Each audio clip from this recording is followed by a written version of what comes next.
ಮನಸ್ಸಿಗೆ ನೆಮ್ಮದಿ ಬೇಕು ಅಂತ ಎಷ್ಟೋ ಜನ ದೇವಸ್ಥಾನಗಳಿಗೆ ಹೋಗ್ತಾರೆ, ಧ್ಯಾನಗಳನ್ನು ಮಾಡ್ತಾರೆ ಅಥವಾ ಜ್ಯೋತಿಷ್ಯರುಗಳ ಹತ್ರ ಹೋಗ್ತಾರೆ. ಬಟ್ ನೆಮ್ಮದಿ ಬೇಕು ಅಂದರೆ ಫೈನಲಿ ಮತ್ತೆ ಪುನಃ ಅಲ್ಲಿ ಹೋದ್ರೂ ಎಲ್ಲೋ ಒಂದು ಕಡೆ ಮನಸ್ಸಲ್ಲಿ ಕೊರಗೆ ಸ್ಟಾರ್ಟ್ ಆಗುತ್ತೆ. ಈ ನೆಮ್ಮದಿ ಹೇಗೆ ಸಿಗುತ್ತೆ ನಮಗೆ, ನೆಮ್ಮದಿನ ಹೇಗೆ ತೊಗೊಳ್ಬೇಕು? ಸ್ನೇಹಿತರೆ, ಈ ಒಂದು ವಿಡಿಯೋ ಒಳಗಡೆ 3 ಟಿಪ್ಸ್ನ ಶೇರ್ ಮಾಡ್ತೀನಿ, ಕೊನೆ ತನಕ ನೋಡಿ. ಬಿಕಾಸ್ ಎಲ್ರಿಗೂ ಕೂಡ ನೆಮ್ಮದಿ ಅನ್ನೋದು ಬೇಕಾಗುತ್ತೆ. ನಾವು ವಾಟ್ ಎವರ್ ಯಾವುದೇ ರಂಗದಲ್ಲಿ ಕೆಲಸ ಮಾಡಿದ್ರು ಕೂಡ ಅಲ್ಲಿ ಸ್ಟ್ರೆಸ್ ಇರುತ್ತೆ ಅಥವಾ ಫ್ಯಾಮಿಲಿ ಇಶ್ಯೂಸ್ ಇರುತ್ತೆ. ಯಾವುದೋ ಒಂದು ಕಾರಣಕ್ಕೆ ನಮಗೆ ನೆಮ್ಮದಿ ಬೇಕು ಅಂತ ಮನಸ್ಸಲ್ಲಿ ನಮಗೆ ಒಂದು ಫೀಲ್ ಕಾಡ್ತಾ ಇರುತ್ತೆ. ಆ ನೆಮ್ಮದಿ ಬೇಕು ಅಂದರೆ ಈ 3 ವಿಚಾರಗಳನ್ನು ನಾವು ನೆನಪಲ್ಲಿ ಇಟ್ಕೋಬೇಕಾಗುತ್ತೆ. ಫಸ್ಟ್ ಒನ್, ಬೇರೆಯವ್ರ ಬಗ್ಗೆ ಯೋಚನೆ ಮಾಡೋದನ್ನು ಬಿಡಬೇಕಾಗತ್ತೆ. ನಾವು ಯಾವುದೇ ಒಂದು ಸೆಕ್ಟ್ರಲ್ಲಿ ಕೆಲಸ ಮಾಡ್ತಿದ್ದು, ಸಪೋಸ್ ಎಕ್ಸಾಂಪಲ್ ನಾವು ಜಾಬ್ ಹೊರಡಿಸಿದ್ರೆ ಅಲ್ಲಿ ಕಲೀಗ್ಸ್ ಬಗ್ಗೆ ಯೋಚನೆ ಮಾಡೋದು, ಕೆಲಸ ಮಾಡುವಂಥ ವ್ಯಕ್ತಿಗಳ ಬಗ್ಗೆ ಅಥವಾ ಬಾಸ್ ಬಗ್ಗೆ ಯೋಚನೆ ಮಾಡೋದು, ಅನಾವಶ್ಯಕವಾಗಿ ಬೇರೆ ಇನ್ಯಾವುದೋ ವ್ಯಕ್ತಿಗಳ ಬಗ್ಗೆ ಯೋಚನೆ ಮಾಡೋದು. ಸಪೋಸ್ ಈಗ ನಮ್ಮ ಹತ್ರ ಫೈನಾನ್ಷಿಯಲಿ ವೀಕ್ ಆಗಿರ್ತೀವಿ ಅಂತ ಅಂದ್ಕೊಳ್ಳೋಣ, ಅಥವಾ ನಮ್ಮ ಹತ್ರ ಕಾರ್ ಇಲ್ಲ ಅಂದ್ಕೊಳ್ಳೋಣ.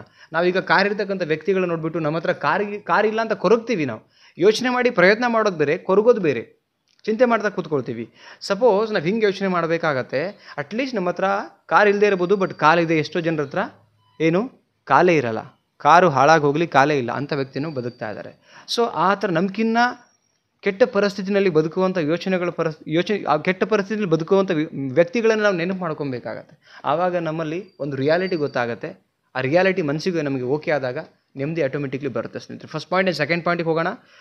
ಇಲ್ಲದೆ ಇರೋದ್ರ ಬಗ್ಗೆ ಯೋಚನೆ ಮಾಡಬಾರ್ದು. ಈಗ ನಾವೇನು ಮಾಡ್ತೀವಿ, ಎಲ್ಲನೂ ಕೂಡ ಇಲ್ಲದೆ ಇರೋದ್ರ ಬಗ್ಗೆನೇ ಯೋಚನೆ ಮಾಡ್ತೀವಿ. ನಮಗೆ ಅದಿಲ್ಲ, ನಮಗೆ ಇದಿಲ್ಲ. ನಮಗೆ ಆ್ಯಕ್ಚುಲಿ ದೇವ್ರು ಎಲ್ಲನೂ ಕೊಟ್ಟಿರ್ತಾನೆ.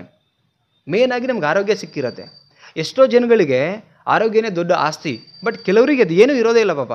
ಕೆಲವರಿಗೆ ಕಣ್ಣಿರಲ್ಲ, ಬಾಯಿ ಇರಲ್ಲ, ಮೂಗಿರಲ್ಲ, ಕಿಡ್ನಿ ಇರಲ್ಲ, ಇನ್ಯಾವುದೋ ಕಾಯಿಲೆ ಇರುತ್ತೆ. ಬಟ್ ಅವ್ರಿಗೆ ಕಂಪ್ಯಾರಿಸನ್ ಮಾಡಿದಾಗ ನಮಗೆ ದೇವರು ತುಂಬ ರಿಚಾಗಿ ಕೊಟ್ಟಿದ್ದಾನೆ. ದುಡ್ಡು ಬಿಡು, ಅದು ನಮಗೆ ದುಡ್ಡು ಒಂದು ಜೀವನ ನಡೆಸಲಿಕ್ಕೆ. ನಾವು ದುಡ್ಡು ಇಲ್ಲ ಅಂದ ತಕ್ಷಣ, ಆಗ ವಸ್ತುಗಳಿಂದ ಇಲ್ಲ ಅಂದ ತಕ್ಷಣ ನಮಗೆ ಕೊರಗು ಸ್ಟಾರ್ಟ್ ಆಗುತ್ತೆ. ಪ್ರಯತ್ನ ಮಾಡೋದು ಬೇರೆ, ಯೋಚನೆ ಮಾಡಿ ಅದನ್ನು ಪ್ರಯತ್ನ ಮಾಡ್ತಾ ಕೆಲಸ ಮಾಡ್ಕೊಳ್ಳೋದು ಬೇರೆ. ಸಪೋಸ್ ನಮಗೆ ಅದು ಆಗದೇ ಇದ್ದಾಗ ಅಟ್ಲೀಸ್ಟ್ ನಮ್ಮ ಹತ್ರ ಏನಿದೆಯಲ್ಲ ಅದರಲ್ಲಿ ಖುಷಿ ಕಾಣಬೇಕು. ಇದು ಖುಷಿ ಯಾವಾಗ ಸಿಗುತ್ತೆ ಅಂದರೆ ನಮಗೇನಿದೆಯಲ್ಲ ಅದು ಬೇರೆಯವ್ರ ಹತ್ರ ಇಲ್ಲದೇ ಇರುವಾಗ ಅದನ್ನು ನೋಡಿ ದೇವ್ರು ಅಟ್ಲೀಸ್ಟ್ ನಮಗೆ ಹಿಂಗಾರು ಇಟ್ಟಿದ್ದಾನೆ, ದೇವ್ರಿಗೆ ಕೆಲವರಿಗೆ ಅದು ಇಲ್ಲ ಅಂಥೇಳಿ ನಾವು ಖುಷಿ ಕಾಣಬೇಕಾಗತ್ತೆ. ಈ ಸತ್ಯ ಮನಸ್ಸಿಗೆ ಒಪ್ಪಿಸ್ಕೊಂಡಾಗ ಅಗೇನ್ ಏನಂತ ಹೇಳಿದ್ರೆ ನಮಗೆ ನೆಮ್ಮದಿ ಸಿಗಲಿಕ್ಕೆ ದಾರಿ ಮಾಡಿಕೊಡುತ್ತೆ. 3ನೇ ಪಾಯಿಂಟಿಗೆ ಬರೋಣ. ನಾವು ಶಾಶ್ವತ ಅಲ್ಲ ಈ ಭೂಮಿ ಮೇಲೆ ಅನ್ನೋ ಸತ್ಯನ ತುಂಬ ಚೆನ್ನಾಗಿ ಅರ್ಥ ಮಾಡ್ಕೊಬೇಕು. ನಾವು ಕೆಲವು ವಿಚಾರದಲ್ಲಿ ತುಂಬ ಕೊರಗ್ತೀವಿ. ನಿನ್ನೆ ದಿನ ನಮ್ಮನ್ನು ಯಾರೋ ಬಿಟ್ಟು ಹೋದರು, ನಿನ್ನೆ ನಮ್ಗೆ ಯಾರೋ ಬೈದರು, ಅಥವಾ ನಾವು ಮೋಸ ಹೋಗಿರ್ತೀವಿ, ಅಥವಾ ಏನೋ ಒಂದು ಇಶ್ಯೂ ಆಗಿರುತ್ತೆ, ಅದ್ರ ಬಗ್ಗೆನೇ ಯೋಚನೆ ಮಾಡ್ತಾ ಕೂತ್ಕೊಳ್ತೀವಿ. ನಾವು ಅವಾಗ ನೆಮ್ಮದಿ ಅನ್ನೋದು ಹೊರಟೋಗುತ್ತೆ. ನಮಗೆ ತುಂಬ ಮಾನಸಿಕ ಹಿಂಸೆ ಅನ್ನಿಸ್ತಾ ಇರುತ್ತೆ. ಇಲ್ಲಿ ನಾವೇ ಶಾಶ್ವತ ಅಲ್ಲ ಅನ್ನೋದು ಗೊತ್ತಿದ್ದ ಮೇಲೂ ಕೂಡ ನಾವ್ಯಾಕೆ ಅದನ್ನು ಕೊರಗಬೇಕು, ಅದ್ರ ಬಗ್ಗೆ ಯೋಚನೆ ಮಾಡಬೇಕು? ನಾವೇ ಪರ್ಮನೆಂಟ್ ಇಲ್ಲ ಅಂದಮೇಲೆ ನಮ್ಮ ಸಮಸ್ಯೆಗಳು ಪರ್ಮನೆಂಟ್ ಈ ಭೂಮಿ ಮೇಲೆ. ಈ ಸತ್ಯನ ಎಷ್ಟೋ ಜನ ಮರ್ತಿರ್ತಾರೆ. ಸೊ ಅವಾಗ ಏನಾಗುತ್ತೆ, ಆ ಸಮಸ್ಯೆನೇ ದೊಡ್ಡದಾಗ್ತಿರುತ್ತೆ. ಸಮಸ್ಯೆ ಬಗ್ಗೆ ಫೋಕಸ್ ಮಾಡೋಕೆ ಹೋಗ್ಬೇಡಿ, ಸತ್ಯ ಅರ್ಥ ಮಾಡ್ಕೊಳ್ಳಿ. ಏನಾಗಿದೆ ನಿನ್ನೆ ಅದ್ರ ಬಗ್ಗೆ ಇದೊಂದು ಅನುಭವನಪ್ಪ ಜೀವನದಲ್ಲಿ, ಇವತ್ತು ಹೊಸ ದಿನ ಸಿಕ್ಕಿದೆ, ಏನು ಮಾಡೋಕ್ಕೆ ಸಾಧ್ಯ ಇದೆ ಹೊಸದಾಗಿ ಅಂದ್ಕೊಂಡು ಮುಂದೆ ಮೂವ್ ಆನ್ ಆಗಬೇಕು. ಬಿಕಾಸ್ ನಮ್ಮ ಬದುಕಿಲ್ಲಿ ಶಾಶ್ವತ ಅಲ್ಲ ಅನ್ನೋ ಸತ್ಯ ಮನಸ್ಸಿಗೆ ಒಪ್ಪಿಸ್ಕೊಂಡಾಗ ಅಗೇನ್ ಇರೋದ್ರಲ್ಲೇ ನಾವು ಖುಷಿ ಇರಬೇಕು ಅನ್ನೋದು ಮನಸ್ಸಿಗೆ ಒಂದು ಯೋಚನೆ ಬರೋಕ್ಕೆ ಶುರು ಆಗುತ್ತೆ. ಯಾವಾಗ ಈ 3 ವಿಚಾರ ನಮ್ಮ ಥಾಟ್ ಪ್ರೊಸೆಸ್ಸಲ್ಲಿ ನಾವು ಅಳವಡಿಸ್ಕೊಳ್ತೀವಿ, ಅದನ್ನು ಥಾಟ್ ಪ್ರೊಸೆಸ್ಸಲ್ಲಿ ಹಾಕೊಳ್ತೀವಿ, ಆವಾಗ ನಮಗೆ ನೆಮ್ಮದಿ ಬರುತ್ತೆ.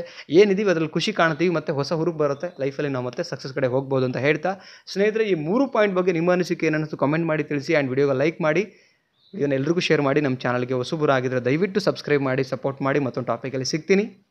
ನಮಸ್ತೆ.